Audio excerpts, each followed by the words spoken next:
Hey, Coyote fans, a new season of Coyote Athletics is upon us, and we're getting excited for it. I know you are too. Of course, John Schemmel, the athletic director, excited for another year. John, before we get into all that, did you get a chance to take a break during the summer a little bit, get a little vacation, a little refresher as you get ready for another season? I actually did. It was great. I got away, went to northern Wisconsin for a week. First time since I've taken this job that threw the phone away, didn't take a work call, not a work email. It was a really surreal feeling, but a lot of fun, and really, credit to our staff and our team here just to be able to do that. But going into the third fall, there's been a lot of change over the last 2 years for sure,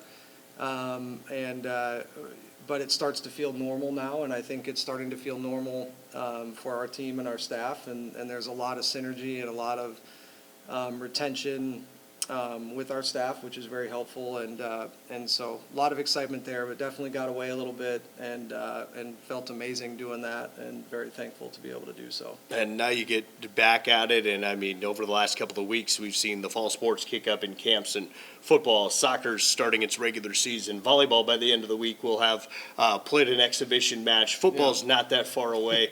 I mean, it means the busy time's coming, but I think it's fun and exciting to see the student athletes back out here. 100%. Hope springs eternal, right, every year. So, you go into every single fall, there's new energy. You always have new faces. Even though there's a lot more transfers in the world that we live in today, you're still bringing in, 100 freshman student athletes every year overall that come in wide-eyed, and that's always fun and refreshing.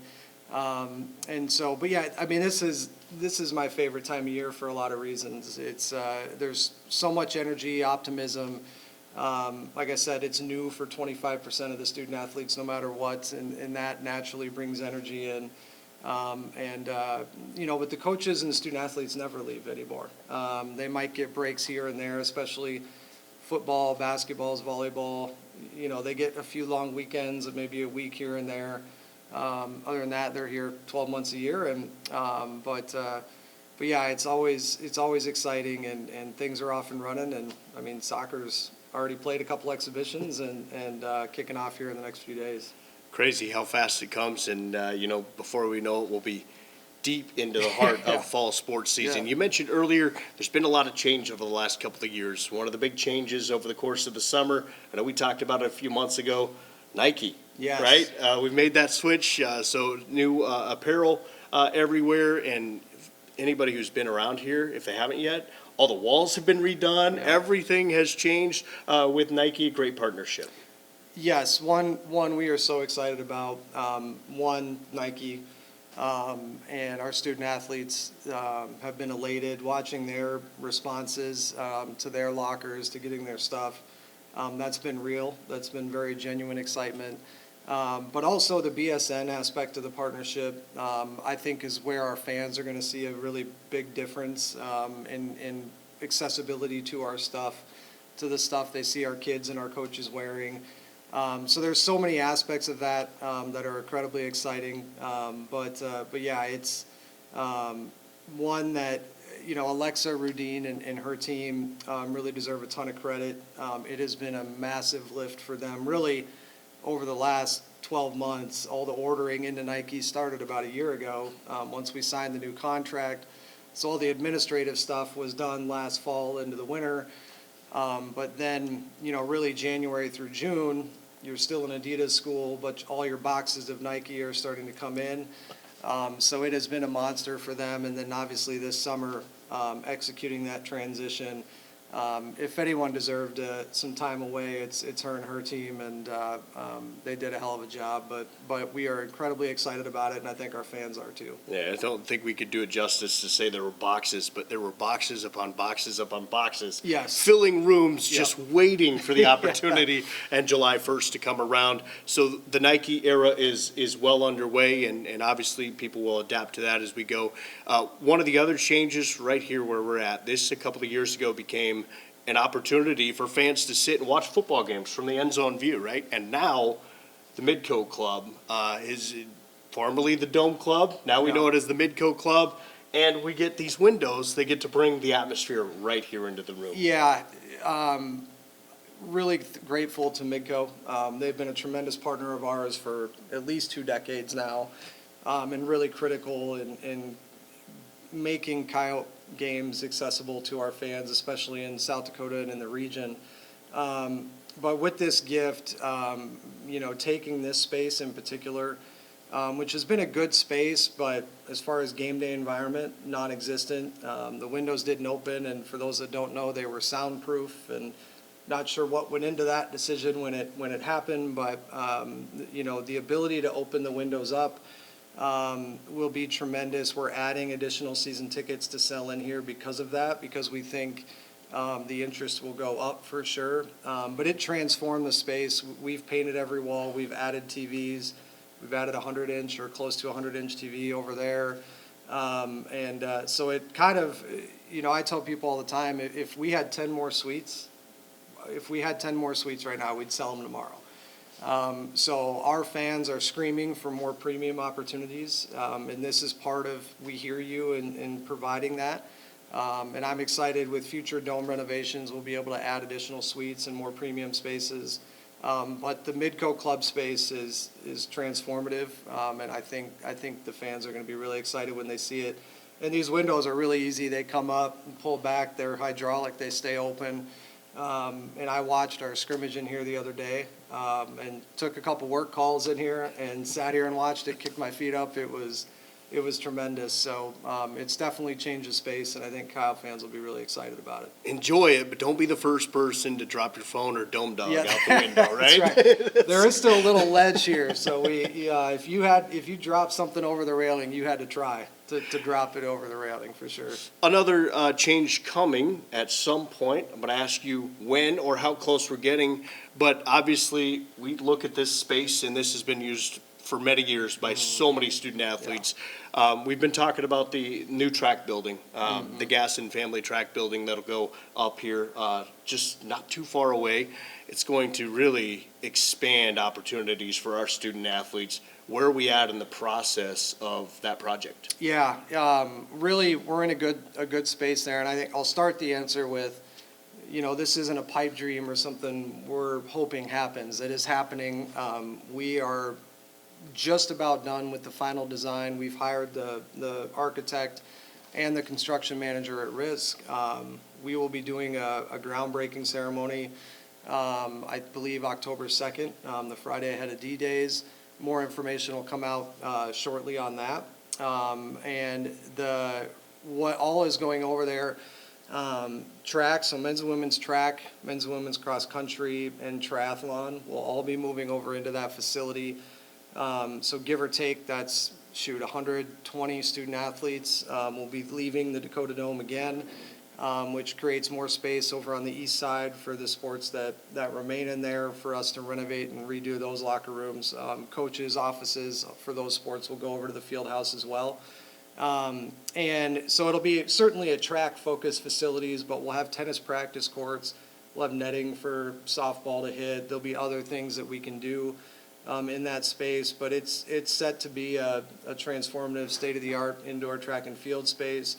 And, we've already informed the Summit League that we're going to host the 28-29 indoor championships, and we will be in that facility at some point during the 2028 calendar year, which is really exciting. And so just another facility that provides other opportunities for us to bring significant events to Vermillion, both high school, college, and then just other events. And so things that we used to do in the Dome, that the Dan Lennon track events that has lost some luster over recent years, that can kind of re-explode back into that facility, but other high school events that we'll be able to bring, and we're very confident it'll be the best indoor regional, or the best indoor track facility in the region for sure. And so we're really excited about that, and there'll be final designs we'll be able to get out here publicly with the groundbreaking and after that. Well, one way to get a project deadline is to commit to a conference championship. 'Cause Yeah, then that's right. You got to get the darn thing That's done exactly right. That's before you exactly go right. into that. One thing that I just saw is that Yote Fund has been a big big part of athletics. And I know there's always the conversation, why can't we just call it the Howling Pack? We got the Yote Fund, whatever.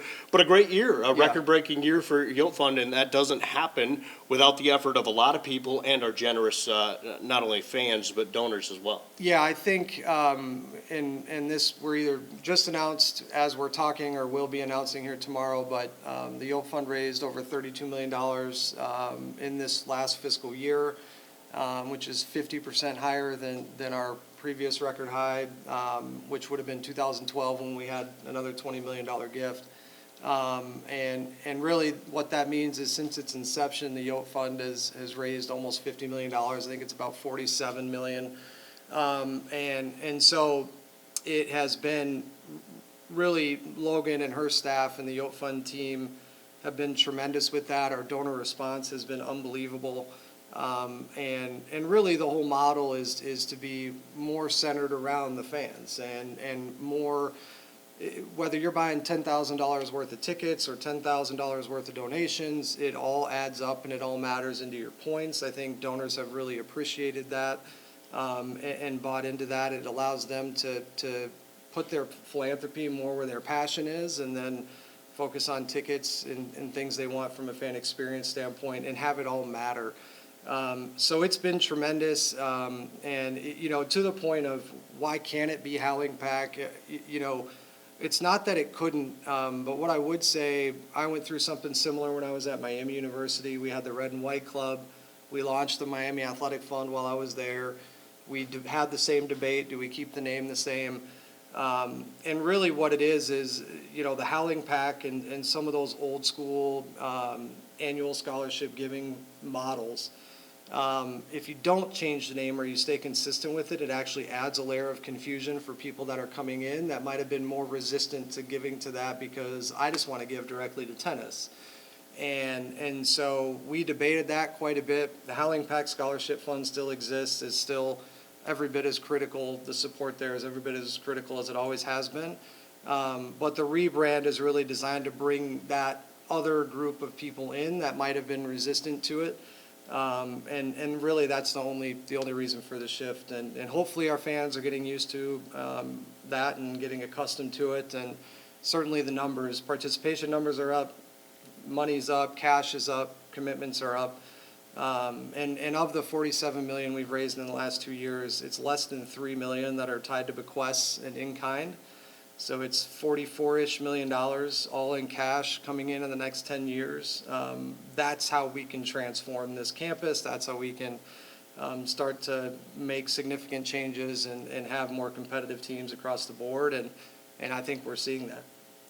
Important to note, those decisions don't just happen like that. Yes. You pointed out a lot of discussion, a lot of debate, a lot of conversation goes into that stuff before it gets unrolled. 100%. And the former Howling Pack board, now the Yote Fund board, I remember when I first started here sitting down with Scott Fiedler and Dan Radigan and Jeff Nelson and people that have been with the Howling Pack board since its inception, Michelle Maloney, decades-long volunteers that built the Howling Pack from the ground up, and having these conversations, and it's because of people like them and because of their buy-in and because of their support that we're able to not only do it, but do it with success. And so a ton of credit goes to the Yote Fund board. In fact, I'm meeting with them here this afternoon, and but they've been tremendous, and they're as loyal as it gets. And at the end of the day, right, it's all about USD. It's all about this logo, that logo, and most importantly, it's all about the student athletes. And when you have people buying into that and remembering that, we're all fighting for the same thing. We all want the same things. And when we can all kind of come together and center around that, great things happen, and that's what we're seeing with the Yote Fund. Our hope is to continue these conversations throughout the course of the year. We're going to talk about things like this. We're also going to talk about things at the higher level, and our hope with that, John, is that you can help educate us on what it means for the University of South Dakota, the FCS, the Missouri Valley Conference, the Summit League, all of that, and help people understand. So let's get into some of those NCAA things. Like, there's been obviously some recent hot topics, and a couple of them that kind of are together. You got the Protect College Sports Act, which is a push above us that's trying to make it fair, right? Yeah. Because not all NIL and all of that is created equal. So you got that, and then also the age-based eligibility, which people are kind of known now as 5 for 5 in a way, depending on when you turn 19, when you start college, all of that. So those things together, like, how does that affect us today?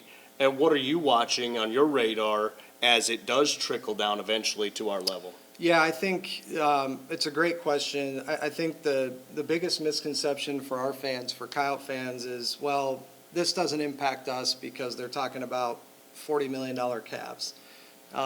And it very much impacts the University of South Dakota and how we do things here.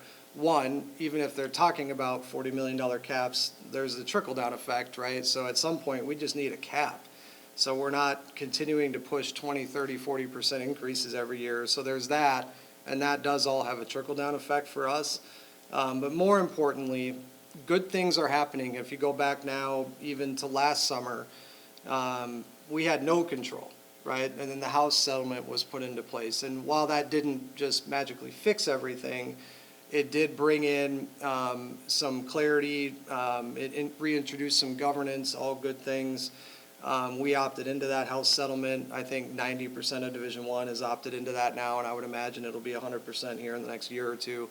And so that happened last summer. Then just this past spring, the NCAA and the Division I membership, really the Division I governance, which is made up of the membership. I know everyone's always critical of the NCAA, and at times rightfully so, but for the most part, the NCAA is the membership, right? It is athletic directors and administrators that serve on the committees, student athletes now, that are implementing these things. And so the big thing this spring was age-based eligibility. And the easiest way to boil it down is your 5-year clock starts either when you enroll on any campus, even if you're not a student athlete. If you enroll on a campus, your clock starts, or your 19th birthday. And whichever happens first is when your clock starts. And then you only get 5 years from there.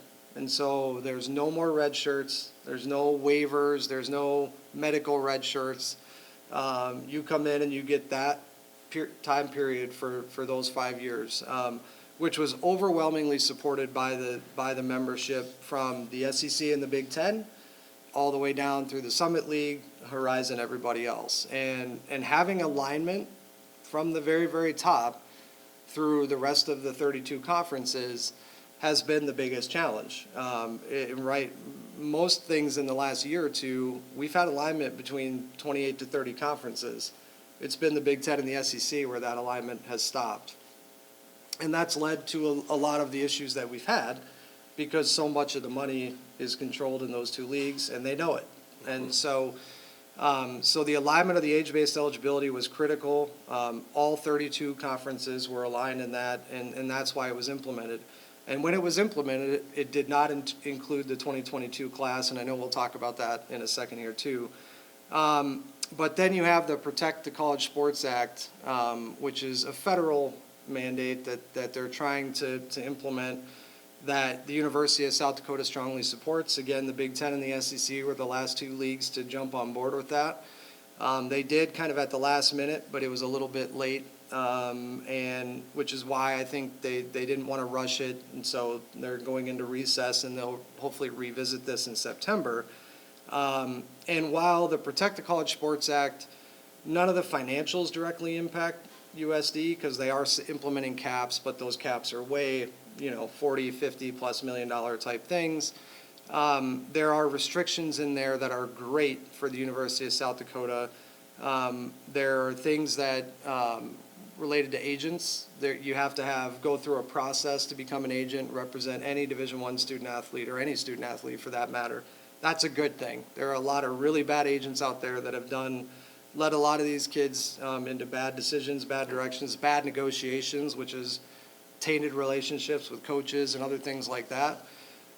So that would be a great thing for all of us.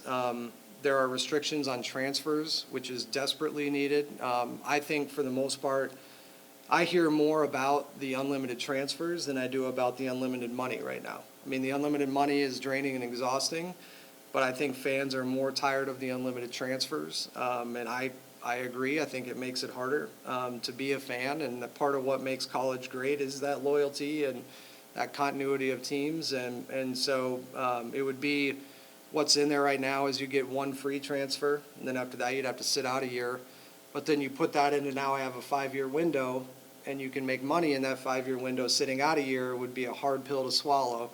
And so that would be a really good thing. So, and there are several other things that, there's much, much more in that. But those would be the two things I would highlight for our fans that are very relatable. And so we are very supportive. Of people out there, I tell everyone, reach out to your senators, your congressmen and women. It is very much something we're supportive of. Very, very great for student athletes. It basically codifies that they can make money. That can't go back now.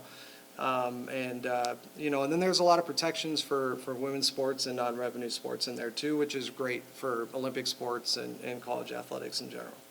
NIL gets all the attention. You mentioned the House settlement. I think it's important to kind of circle back to that because I'm not sure that people fully understand all of that quite yet. And just the importance of the partnerships that USD and Learfield get with partners and then buying a ticket and all of that. The House settlement helps take some of that money, right, and funnel it back to the student athletes. Yep. I think that's really important for people to understand because now the more people we can fill up here at the Sanford Coyote Sports Center, the more we can help athletics as a whole. No doubt. And what has been allowed, what's been payable to a student athlete, what's been allowed in a scholarship, that definition's been redefined 20 times over the last 50 years.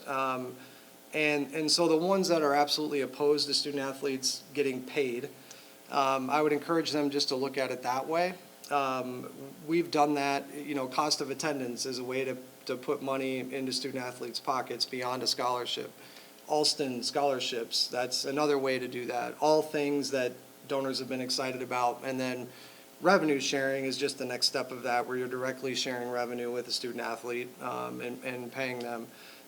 True NIL, in my opinion, is something that should have never been illegal.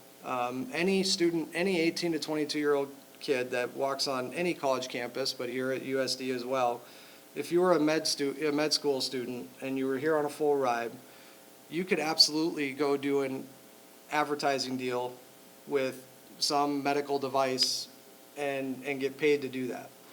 Why that was ever restricted for student athletes, I don't know, right? And then if you restrict it too long, we have what we have. And that's really what happened, right? We never changed our definition and we waited too long to modernize and it blew up in our face and we could all see it coming. And so, as much as people want to get caught up in the emotion of, it's ridiculous to pay the student athletes, like I would encourage them to look at it more through that lens. Like why could a company pay a dental student and not a basketball player if they wanted to do a marketing deal with them? Now, obviously, there's a whole nother realm of that. Do I think student athletes should be getting paid $5 million a year to play a sport? Absolutely not. There are plenty of college quarterbacks that are going to make 7 figures that are never going to be good enough to play in the NFL. And a guy on an NFL roster might make $400,000 or $500,000 to play at a higher level. So I think that's where we've lost ourselves a little bit, but that's not what we're dealing with here at the University of South Dakota. I don't think it's ever going to be what we're dealing with here at the University of South Dakota. Whatever the future holds for us, FCS, FBS, we're never going to be dealing with that.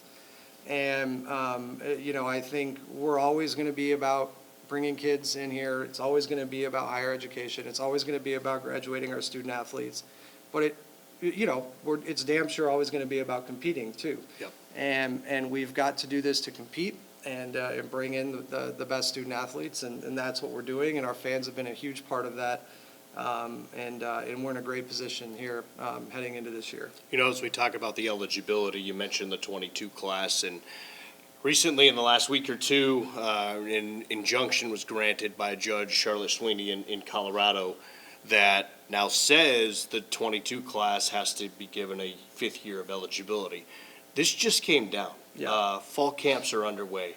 Rosters have been pretty much set for the most part around the country. How does that affect us here with coaches and their rosters and their set, and how they're set, and have they tried to bring in some of these athletes? I mean, it seems very complex Yeah. to have it right now. It is, and I think that's, again, I'll go back to the membership made this ruling, right? The membership voted this in, top to bottom. And we voted it in without this, it's the high school 2022 class Yep. that this affects. And it's the portion of that class that didn't redshirt, right? So they exhausted their 4 years, never used a red shirt. But they used their 4 years of eligibility. And so ultimately it was, everyone wants to trash the NCAA for trying to, again, it was the membership that voted this in, without that 2022 class. And I was not in those meetings, that's the Division I cabinet, making that vote, but we as a league, we as a school, put our support behind it. I certainly did as well. And part of it is as simple as you have to draw the line somewhere. No matter what, there's going to be a class that's the one that's left out. Yep. And all told, it's a pretty small group of student athletes. And that really, I think, was where we were trying to go. Who does this affect the smallest amount? And really, that's what this is. So how then it impacts and what's going on today, to your point, John, it's very tough. Our rosters, for the most part, are set. We're governed by roster limits. So some coaches here and at other schools knew this was a possibility and maybe left a spot or two open on their roster. So what we've told our coaches, one, under no circumstance are you cutting a kid to bring a kid in. And I don't walk on full ride anything, absolutely not. We wouldn't do that initially with the House settlement. We're not doing that now. And they've made their commitment to us, and we're going to remain committed to them. So our coaches, no one's arguing that, right? Everyone, part of being a Coyote is loyalty and that commitment, and that'll remain. And so let's say hypothetically a coach does have room on their roster, and they have the money then in their budget to do so, then they could certainly go out and explore bringing one of those student athletes in.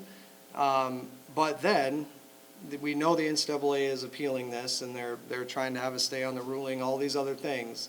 And I think that's why you haven't seen much movement in this market, is the NCAA has made it very clear their intent to fight it to all of us. Mm-hmm.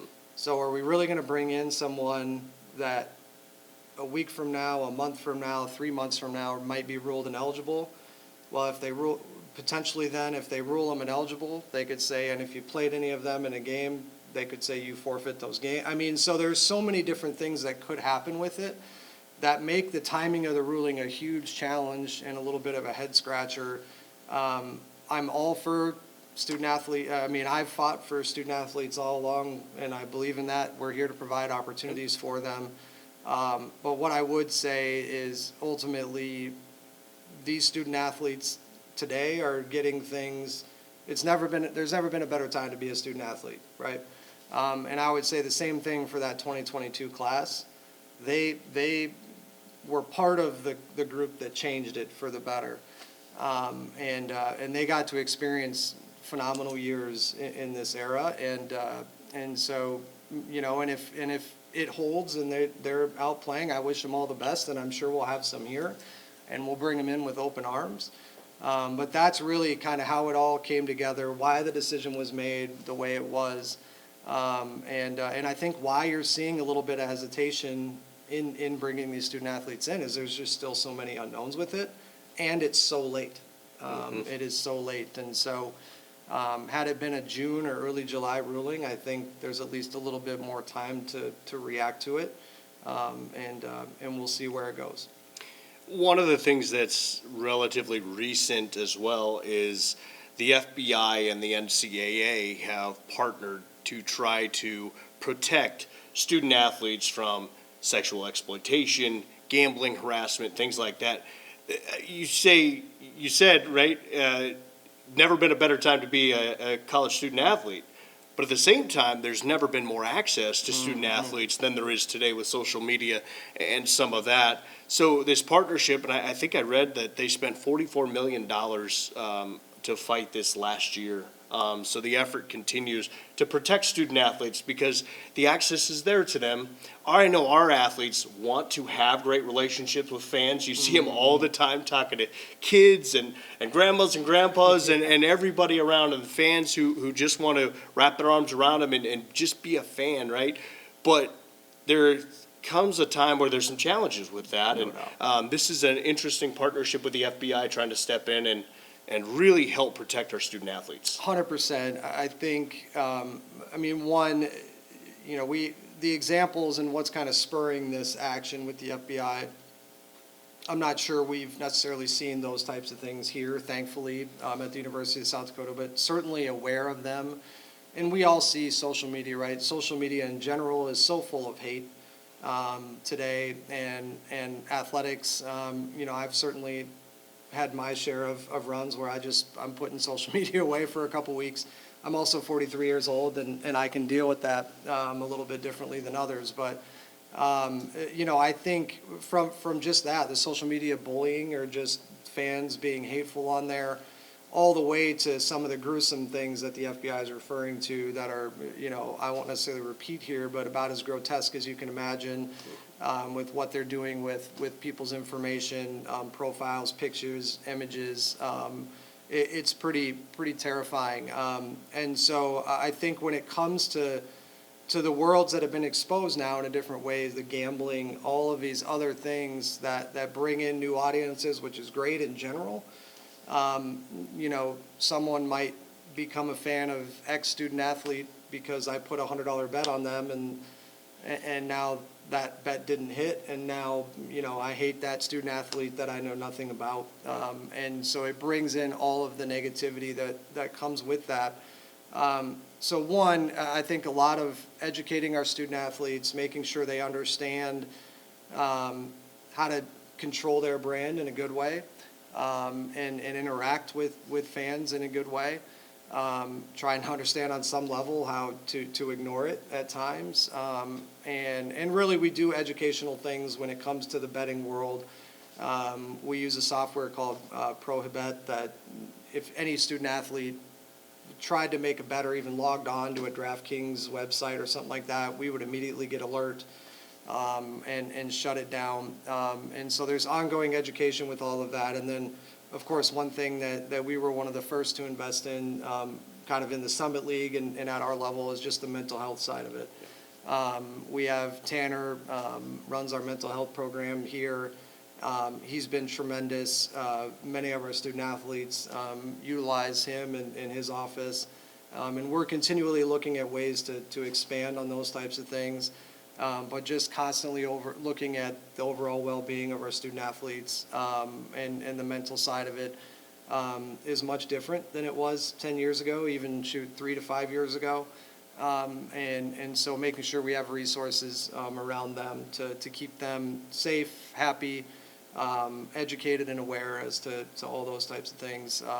There's certainly never been a better time to be a Coyote student athlete.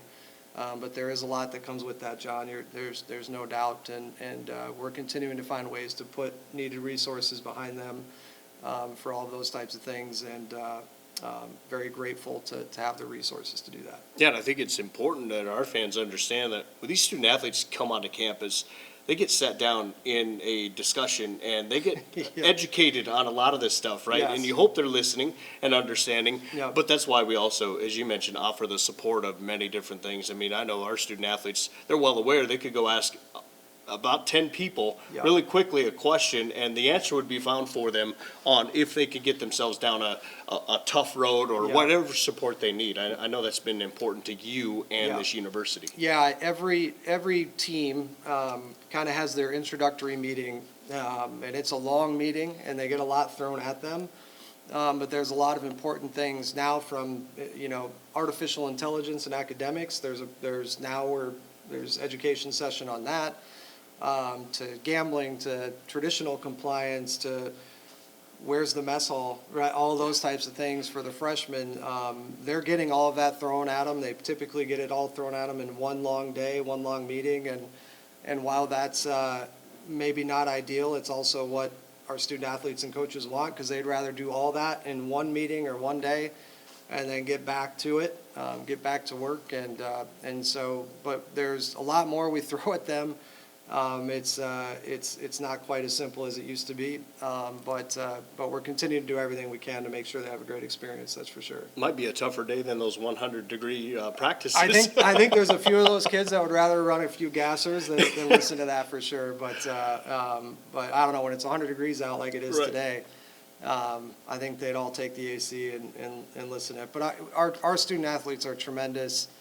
I mean, we're 2 full years in a row now with every team GPA being above 3.0. I think that was the biggest question I think we all had with all these transfers. Are academics just going to plummet? It's been the opposite for us, which is incredible. That means our coaches are recruiting the right kids. Our kids are doing the right things. We have great people around them, both in the athletic department and on campus. And, I think no matter what, and I've said this to a ton of people, we've got to do what we need to do to make sure we're to stay competitive with our peers, right? Yep. We can't be woefully off in facilities or what we have available for rev share and all these types of things.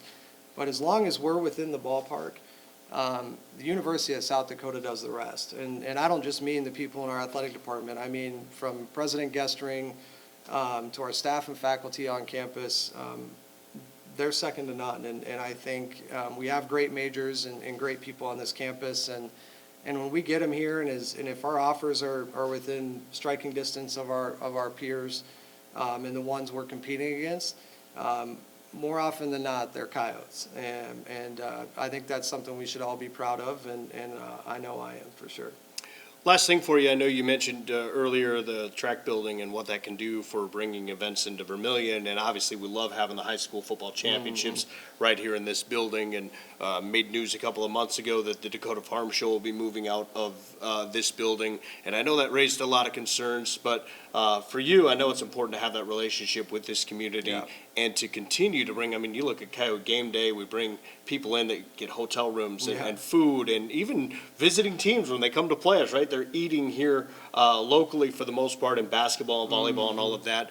So how do we continue to strengthen that partnership with athletics, the University of South Dakota, the community leaders of Vermillion, to continue to strengthen everything together and keep bringing events right here? Yeah, I think even just at the start of that, all the way when that started almost 50 years ago, USD was playing 4 football games a year in the Dome. We've played 7 and 8 respectively. That's stretching out the season in the Dome and the turf needing to be down. If we play, when we play in a national championship in football, that'll mean turf's down until January 15th. So even just the natural schedule of our football season, with the goals that we aspire to go beyond that calendar. But I think beyond that, with the field house coming up, having a turf down facility in the Dome, and you're talking about 130 yards by 60 yards, the amount of things that we'll be able to do in the winter months with a turf down facility, I think far outweigh a farm show. We're already doing 7-on-7 type things in the spring. We've already partnered with a group that when it is turf down, we'll be doing that in February as well. It also changes our ability. I had to send softball and I'd have to send them to Arizona. All these other types of things we can train in here now in those. So it does take care, first and foremost, of Kyle student athletes. They do not go home anymore. So that's a big thing. But beyond that, other types of events, state high school football, we're continuing to work with them to bring those events here. We are looking at expanding our high school football offerings, trying to create some Dome Classic type weekends where we bring in other high schools during the regular season to compete in here. We're bringing in swim meets like crazy now, already happening. Obviously with the indoor track, that'll drastically change things. But all of those types of things too, we'll always bring in outside events. We're looking at bringing a UFC fight to the arena this spring. In fact, I'm very confident that's going to happen. That's going to sell that arena out for sure. We look forward to that. Things that we can do that our staff is trained to do. we are here to run athletic programs, athletic events, athletic-related events. So one, things that our staff can do and handle, and two, that don't shut our facility down. For, an event like the Farm Show shut us down for 7 to 10 days. I think everyone thought it was 2 or 3. It was 7 to 10 days. We still have 300 student athletes in here that we would kick out of this facility for 7 to 10 days. And it's just different now in Division I athletics. We just can't do that. And so, but I'm excited about the things that we already know we're bringing in, and even more excited when we bring these new facilities online of what opportunities come available to us, like the 7-on-7 already has. And these are things that are bringing in 300-400 high school kids and their families. They're staying overnight because it's a weekend-long event. We're already seeing these types of things happen. We've already had weeks and weekends where restaurants have maybe not been prepared in the community, so we're already trying to make sure we're communicating better with the VCDC and the city of Vermillion on all these different types of events. We're always going to be Vermillion's team, and we're always going to need Vermillion to embrace us. Change is always hard, and I certainly understand that aspect of it. But with the things that we're already doing and the things that we'll continue to do, will far surpass something like that. For me, I envision with these facilities, it's really about making Vermillion a year-round destination. That's what's going to bring in more commerce, more hotels. It's not going to be one standalone event. But bringing these things in here, and we'll have the facilities to do that. All that, and I haven't even mentioned just Vermillion High School, obviously continuing to play in here, and I know we continue to offer them basketball if they want it, and it will continue to expand those offerings as well, certainly with track and other things. Well, all those partnerships are important, and change is part of the growing process as well. I know you're well aware of that. For sure. You've been trying to grow everything in the last few years since you've been back here as a athletic director. John, greatly appreciate your time. I know you're busy this time of year as we get the sports fired up, but I'm excited for a new season of Coyote Athletics. I know you are, and I hope our fans are too, because this feels like it could be a really fun year. Yes, it could. And like I said, this time of year, hope springs eternal, right? Every August, and but really appreciate the time, and certainly appreciate everyone out there listening. And as always, go Yotes.